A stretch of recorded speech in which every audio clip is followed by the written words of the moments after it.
صاحب ایک تو مجھے سب سے پہلے یہ بتا دیں کہ بانی پی ٹی آئی کا سیفر اور عدت کا کیس یہ اب کمنگ ویک میں مجھے تو لگ رہا ہے کہ انجام تک ہے. ایک تو 29 تاریخ کو عدت میں نکاح والے کیس کا فیصلہ ہونا ہے اور اب سیفر کی بھی اب تک جتنی ہم نے سنا اس کی سماعت کو پتہ چل رہا ہے کہ کنکلوڈ کی طرف ہے. آپ کو لگتا ہے کہ بانی پی ٹی آئی رہا ہو جائیں گے؟ دیکھیے جس قسم کے کیس بنائے ہوئے ہیں اور جو ان کی نوعیت ہے اور جس بھونڈے انداز کے اندر میں آئی مسٹ سے کہ میرے خیال میں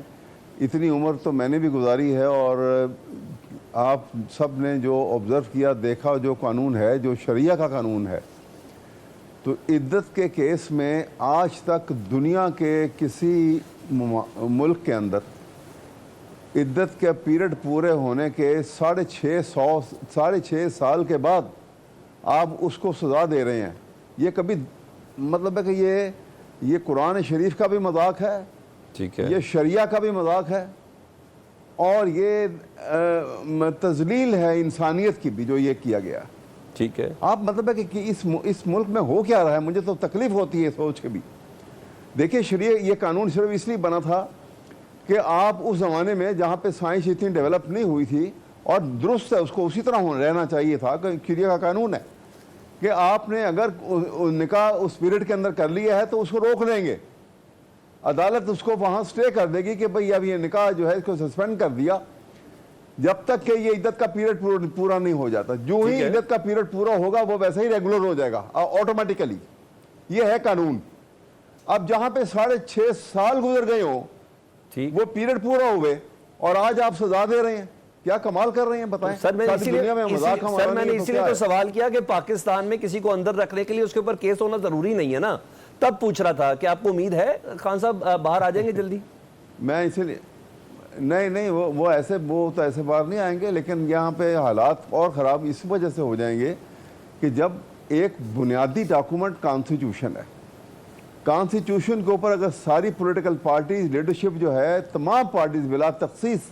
جی وہ کمٹ کر لیں کہ ہم نے کانسٹیٹیوشن میں زیر زبر بھی بدلنے نہیں دینا, ٹھیک ہے, اور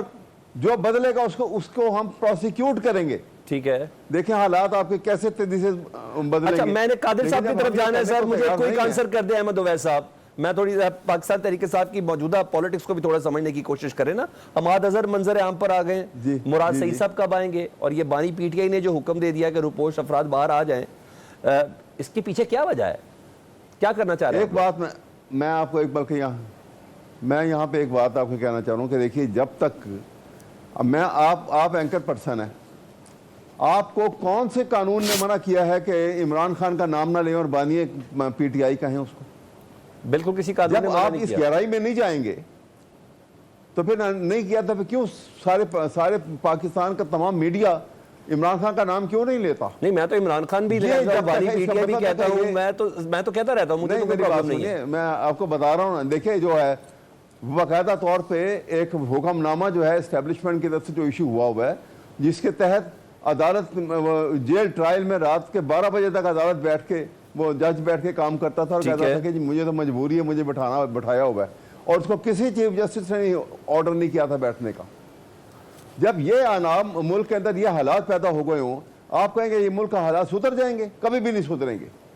جب تک کہ آپ ان تمام لوگوں کو کٹہرے میں کھڑا نہیں کریں گے. وہ کوئی بھی ہو,